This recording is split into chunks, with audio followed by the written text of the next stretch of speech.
This is the Voice of Turkey's English language transmission, broadcasting from Ankara in radio meter band between 1230 to 1330 UTC and 1545 kHz, and in the 49 meter band between 1830 1930 UTC and 5945 kHz to Europe. The Voice of Turkey is also beamed between 2030 2130 UTC in the 31 meter band on 9875 kHz to South Asia and Australia, and in the 25 meter band on 11660 kHz between 1630 730 UTC to Afghanistan, Pakistan, India, Uzbekistan, and Turkmenistan. You can listen to us or the Turksat 3A and 4A satellites on the internet at www.trtdinle.com through the links, radios, and then the Voice of Turkey. Our email address is englishdesk@trt.net.tr.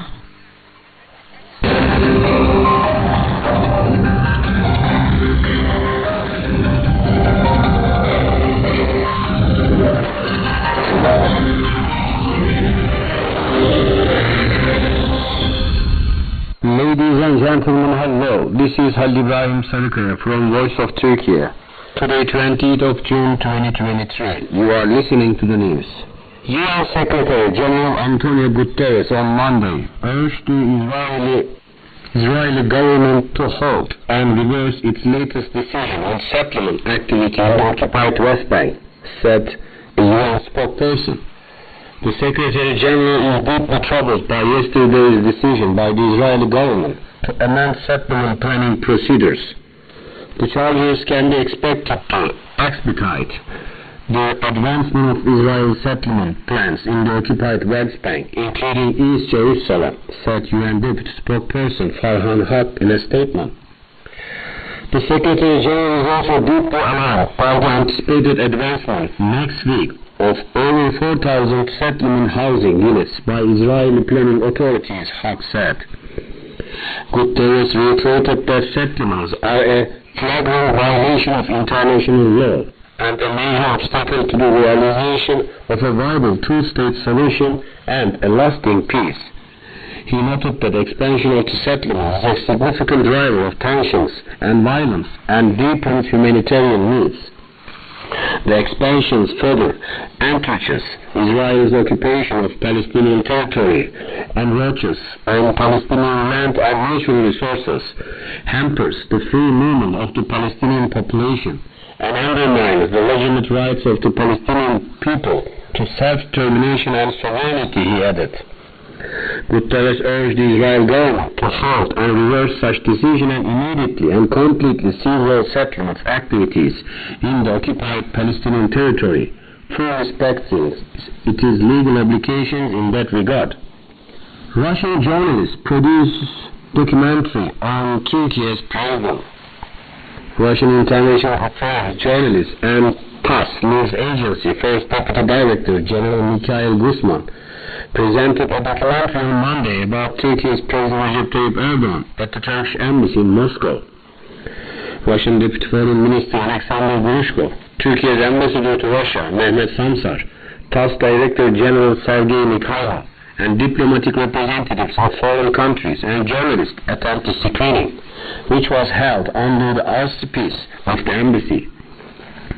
In the documentary, which was made for the Formula of Power series, Erdogan's life since his childhood, his rise in politics, his success and his services during his administration were recounted along with the sanctions from a previous interview.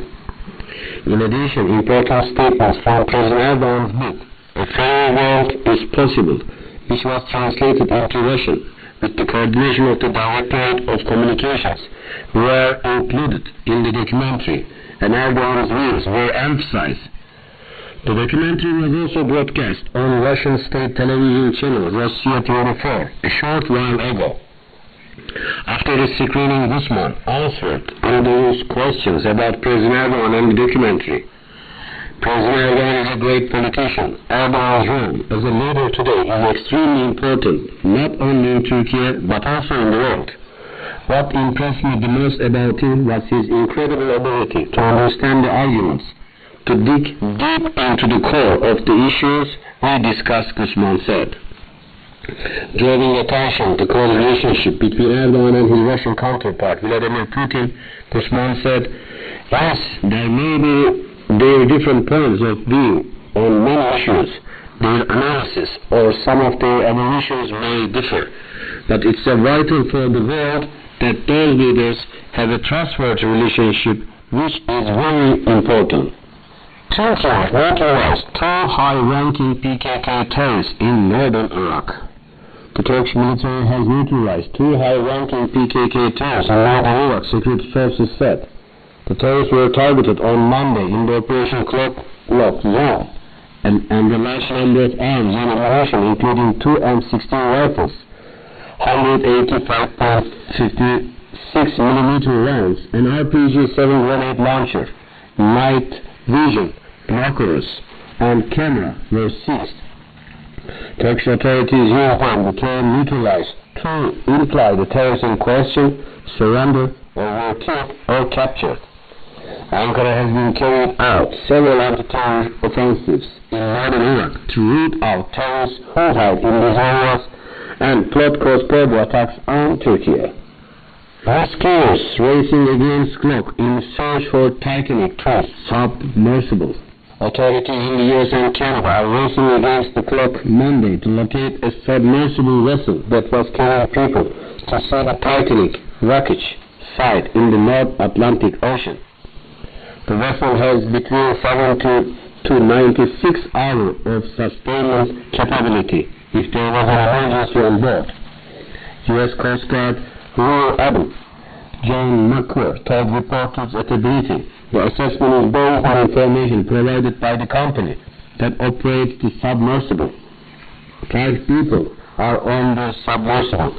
A submersible is different from a submarine, insofar as a submarine is able to depart and return to port under its own power, while a submersible requires another ship to transport it and return it from a dive location.